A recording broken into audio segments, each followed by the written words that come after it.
Myself advocate ரிசியா Parveen. என்னுடைய client பார்த்தீங்கன்னா interim மெயின்டெனன்ஸை பற்றி ஒரு டவுட் கேட்டிருக்காங்க. அதை நான் இந்த வீடியோவில் எக்ஸ்பிளைன் பண்ணுறேன்.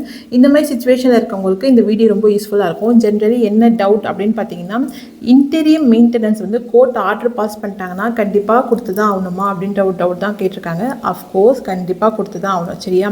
நீங்கள் அதை ஹோல்டு பண்ணி பெண்டிங் வைக்கிறது வந்து கண்டெம்ப்ட் ஆஃப் த கோர்ட் அப்படின்ற மாதிரி தான் வந்துடும். ஓகேவா? எக்ஸாம்பிளுக்கு சொல்கிறேன். இதே மாதிரி தான் இன்டீரியம் மெயின்டெனன்ஸ் வந்து கேஸ் ஃபைல் பண்ணியிருக்காங்க. அதில் பார்த்தீங்கன்னா ஹஸ்பண்ட் ஒய்ஃப் 2 பேருமே நல்லா எஜுகேட்டடாக இருக்காங்க. சரியா?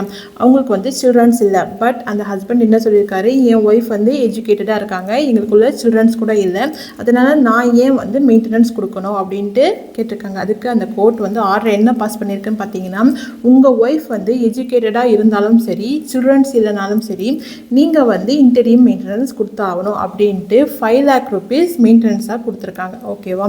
இப்போது நார்மலாகவே கோர்ட் என்ன சொல்ல வருது அப்படின்னு பார்த்தீங்கன்னா, ஹஸ்பண்ட் வந்து ஒய்ஃப்க்கு கொடுக்க வேண்டியது மெயின்டெனன்ஸ் கடமை. சரியா? ஒய்ஃப் வந்து ஹஸ்பண்ட் கிட்டேருந்து வாங்க வேண்டியது உரிமை. சரியா? அவங்களோட உரிமையை வந்து யாருக்காகவும் விட்டு கொடுக்கவும் கூடாது. அதே மாதிரி மற்றவங்க உரிமையை வந்து பறிக்கிறதுக்கு யாருக்கும் அது ரைட்ஸ் கிடையாது. ஓகேவா? இப்போ இந்த மூலமாக நார்மலாகவே அவங்க ஹஸ்பண்ட் கூட இருக்கும்போது எந்த ஒரு ஸ்டாண்டர்டில் இருந்தாங்களோ அதே ஸ்டாண்டர்ட் வந்து அவங்களுக்கு மெயின்டெனன்ஸ் கிடைக்கும் போதும் கிடைச்சாகணும். ஓகே, என்னுடைய வீடியோ பாருங்கள், ஃபைட் ஃபார் யுவர் ரைட்ஸ். என்னுடைய வீடியோ உங்களுக்கு அவேர்னஸாக இருந்துச்சுன்னா என்னுடைய வீடியோ ஃபாலோ பண்ணிக்கோங்க, சப்ஸ்கிரைபும் பண்ணிக்கோங்க. தேங்க்யூ.